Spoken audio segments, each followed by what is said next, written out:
The Alphabet Song. I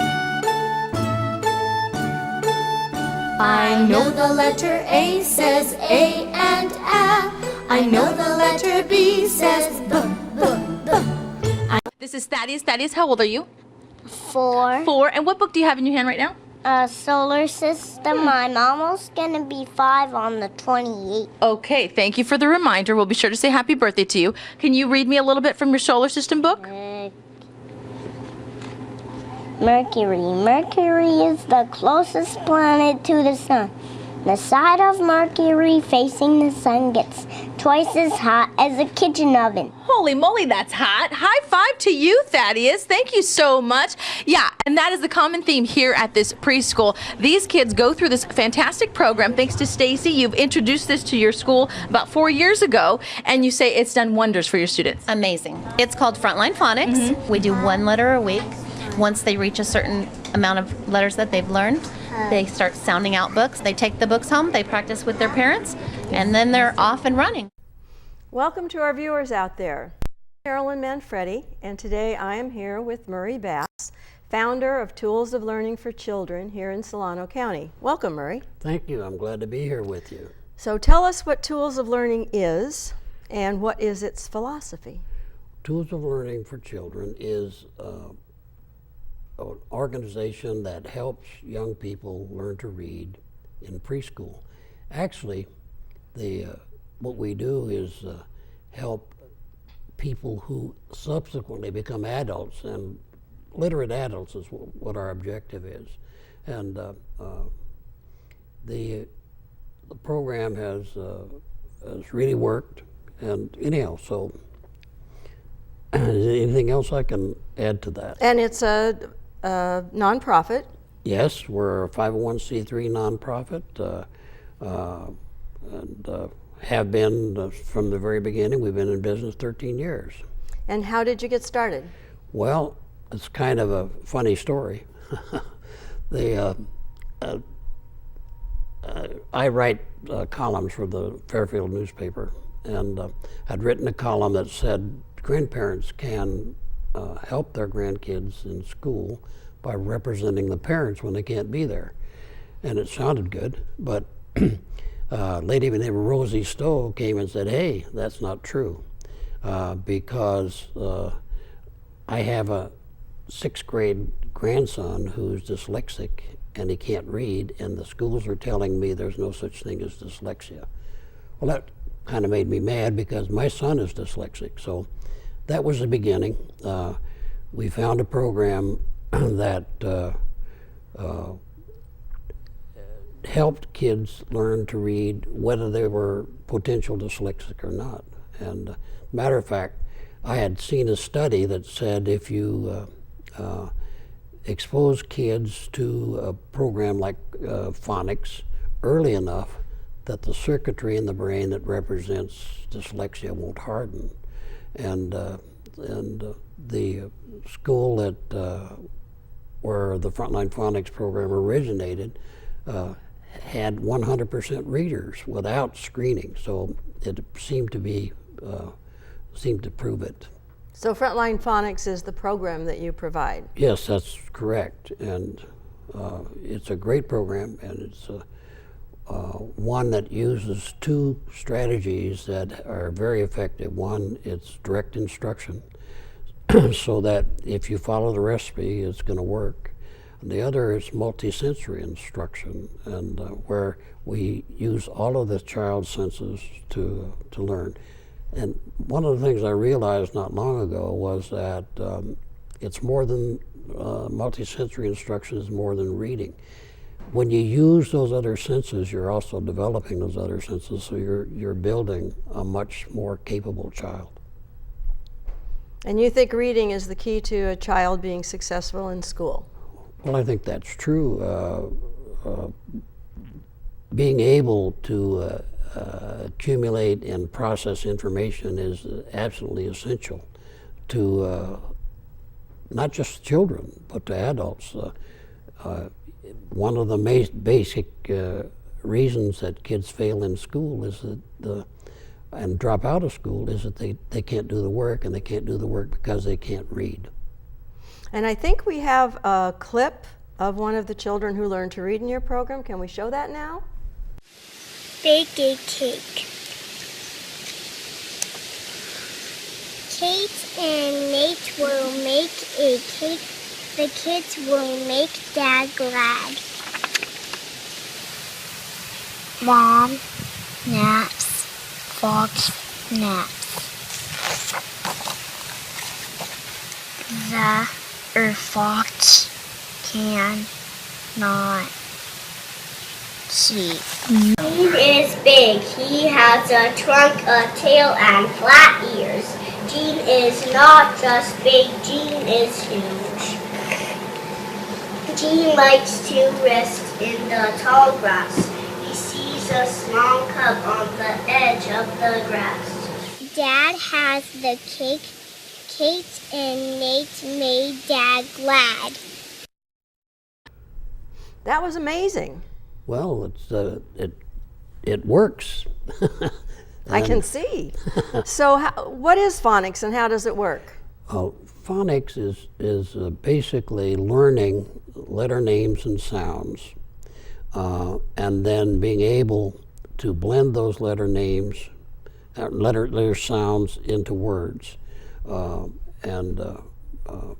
Like the Frontline Phonics program has two songs that teach phonemic awareness. One is called the vowel song that says every vowel has two sounds. The other is the alphabet song that gives the sounds of every letter in the alphabet. And once that's done, the children learn to blend consonants and vowels into words. And the kids take off. It's really great. Does it work for all children? Well, it seems to. There are probably a few who might be developmentally disabled that it might not work for, but if a child is reasonably sound, yes, it'll work for every child. Is any child too young, or is there any danger in using this program at a young age? No, I think what is true is that children will learn when they're ready to learn. And you don't make children learn. They're on a trip of discovery. We have one little girl in West Sacramento who is 2.5, and she's reading at the 3rd grade level. It's just really remarkable. But that is remarkable. She's ready. I guess. Yes.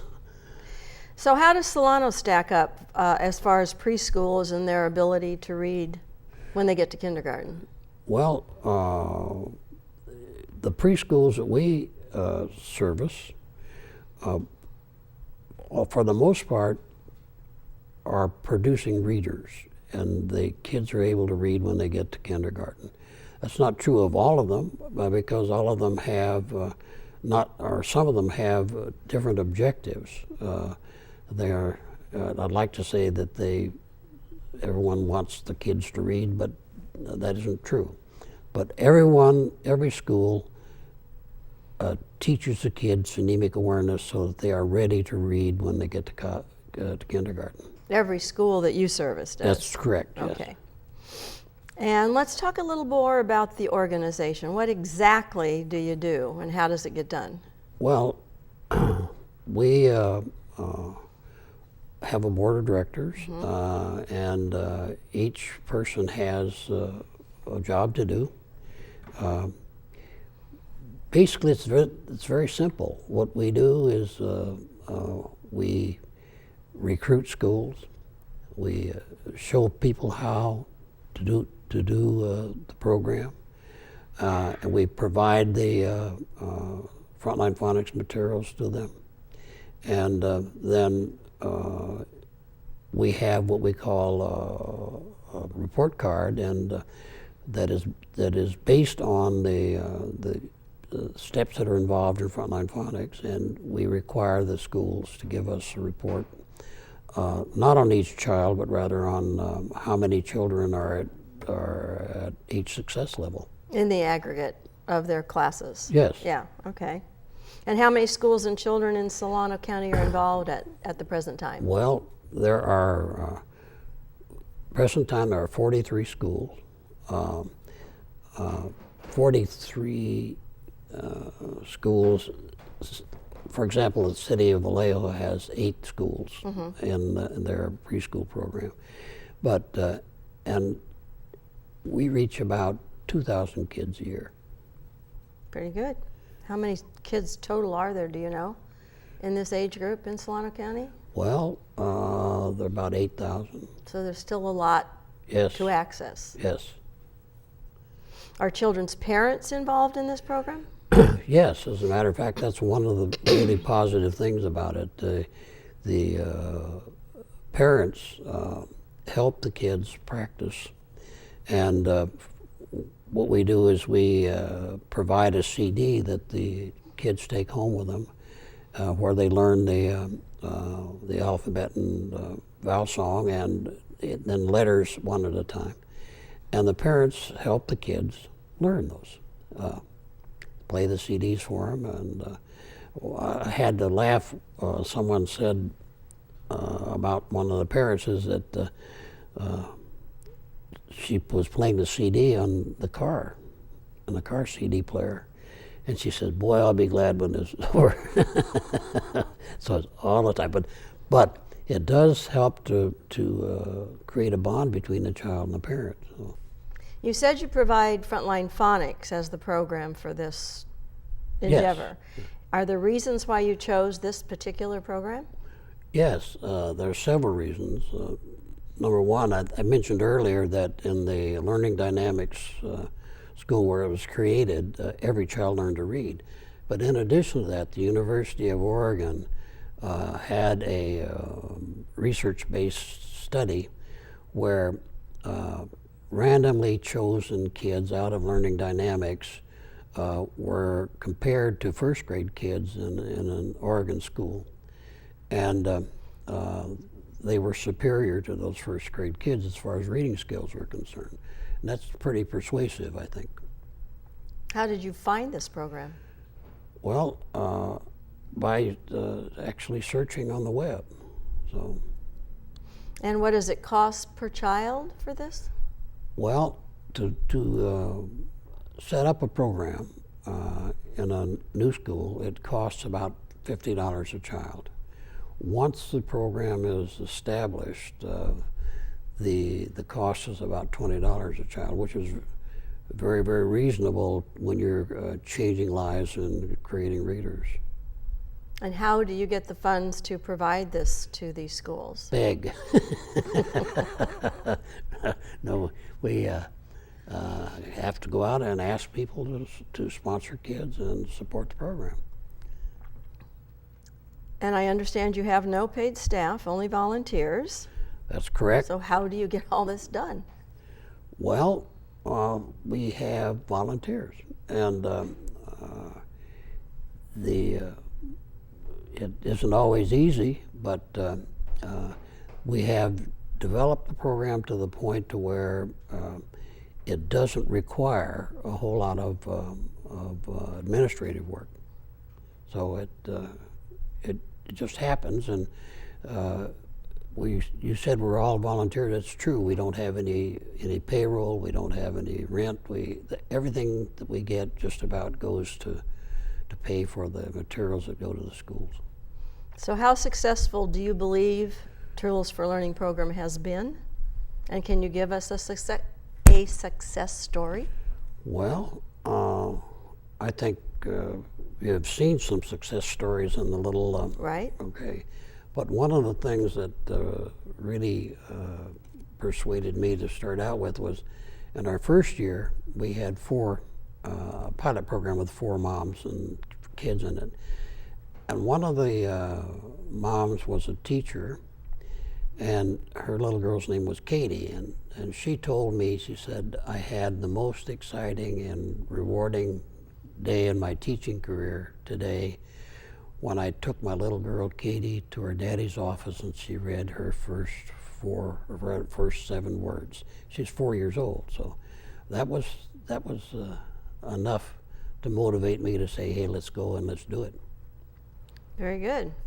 I understand that some of the schools are now using the same program for adults. Can you tell us about that? Sure.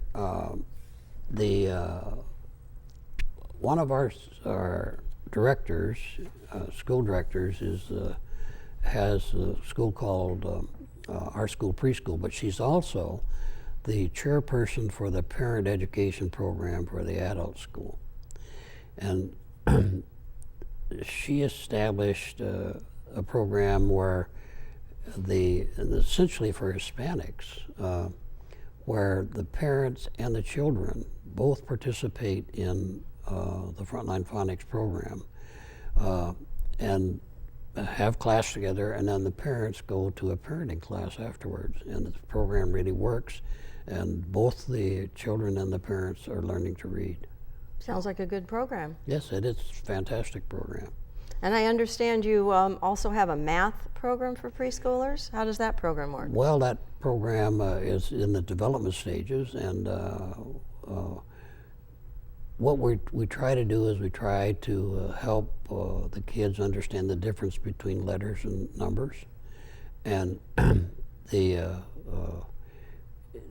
during the course of the year, we're teaching them how to count by ones to 50, twos to about 50, and tens, fives and tens to 100. And now this is a 4-year-old, so this is really pretty rare. But the kids love it, and they actually are going to what we call the number line, where they these calculations are. And they have a pointer, and they go through this over and over again, and they enjoy it. Kids like to discover things, and in addition to that, while we give them experience in transactions, so they're learning fractions, they're learning money, they're learning calendar, and they learn how to tell times in 15-minute intervals. And remember, these are 4-year-olds, so it's a remarkable program, and it really works. And we actually are having some addition, subtraction calculations that they can do. And it's, but we're not, the important thing to understand is we're not forcing people. We're not forcing the kids to do anything. So they love it. Learning is discovery, and for the kids, and it ought to be discovery for you and me. So. Well, I'm glad you said that, because that was my next question. There are detractors of this approach that think that this is too much pressure on children at a young age. That's the problem that we have with our education system today. Here in California, for example, they say we should be teaching things that are developmentally appropriate, which is true, we should. On the other hand, they have made an arbitrary decision that it's not developmentally appropriate for young children to learn.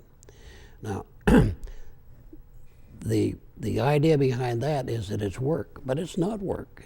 These kids love to discover, and they're going to discover whether we have it in a teaching or an academic environment or not. And from looking at the clip, it looks like it's fun. It is. They love it. They really love it. So. Okay. I'm sure after this broadcast, there are many parents of preschools who are wondering, one, if their preschool has this program, and if not, how do they communicate that to their teacher and get a hold of you to get it started? Well, they can contact us or me. My telephone number is 707-427-0744. Our website is Tools for Preschool, the number 4, preschool.org. And they can get instructions there. And we can be reached on our by email at toolsoflearning@gmail.com.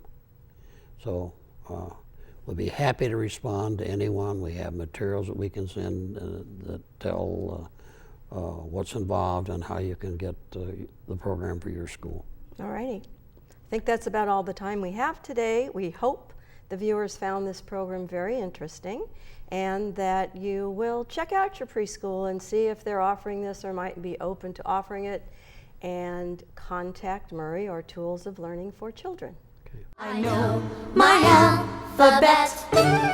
I know the letter P says. I know the letter Q says quack.